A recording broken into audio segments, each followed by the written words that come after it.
as a documentary filmmaker and a fellow protester, I feel like it's my duty to give you a couple tips and things that I've learned on how to better live stream your protest and or capture it through photos or video. But this is going to be quick.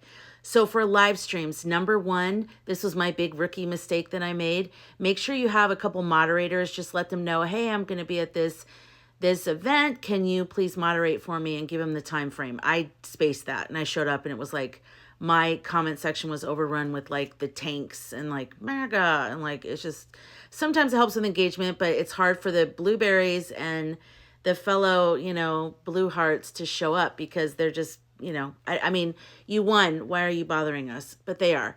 Okay. So you're going to want to make sure you have moderators. Also, this is the most important thing, and this is probably why I'm making this video. Well, there's two reasons, but number one, location, location, location. Please put the location of where you are on a sticker that stays on the live stream the entire time, okay? A sticker, you can move it around. I don't know where it is. I can't remember where it is. I'm not looking at the screen, but you'll find it. Look for it. Put the sticker there or name your live where you are, okay?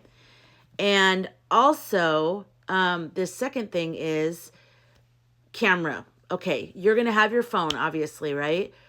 You're going to want to move it slower than what you think is natural, because our eyes can capture stuff quickly, but when you're looking at a camera, it needs to be slower, because otherwise it's just like blurry weirdness. So, but not so slow that it's like killing us. You know what I mean? Try to just slow down to a little bit where you're uncomfortable. And the three things I would say to capture is the crowd size. If you can, try to do a slow pan across the entire, just everyone that's there. Try to capture that. Try to capture some signs. Definitely try to get some signs. And actually, I just thought of a fourth thing. And then also try to capture people, the cultures that are there, the ages that are there, the different groups of people that are being represented, the flags that they're holding, the signs that they're holding. Like, you really want to see like the variety of different people that are showing up and what are the causes that they're there for. That really helps other people that are in your town, in your country, and in the world go, wow, look at all the people that are there for X, Y, because, this is like the endless list of things to fight for at this time. And then I would say the fourth thing that I said I just came up with is like maybe try to get some landmarks of your city, like just right around where you are, in the protest.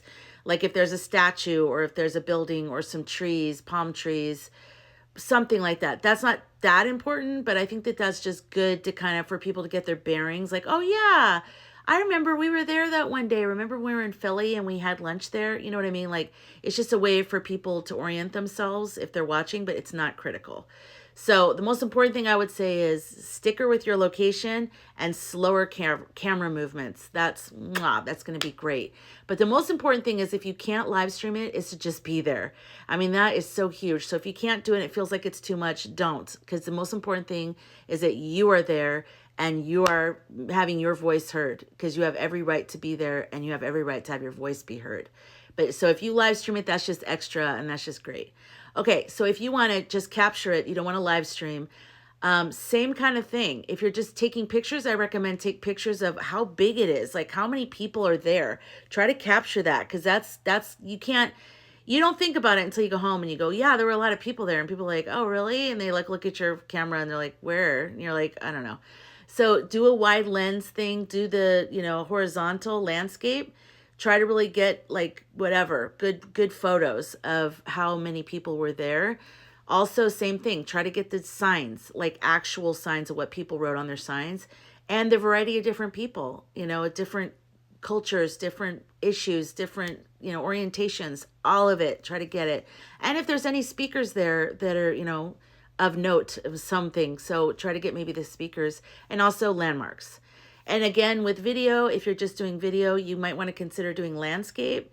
But it's okay if you also do vertical. But landscape is also good because a lot of times maybe the news will contact you. They'll see something you have and they'll want to use some of the video you have from your protests. And having landscape is good for different things. But, on here, we have news people that do vertical. So that's fine too.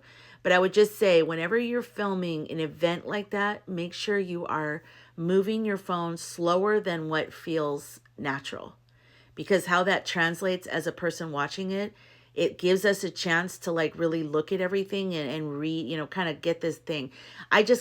I can't tell you how many live streams, I know you've probably seen it too, live streams or videos of these protests, and I'm really wanting to read the signs and look at the people, and it's just like, shoop, shoop, shoop, shoop, shoop, shoop, shoop, and I'm like, what is happening? So that's it. That's all I would say. Again, the most important thing is that you're there and you are exercising your First Amendment right, and I'm very proud of you. We got this. We're in this together. I love you, and thank you for showing your heart in the world. Empathy always rules. Love wins.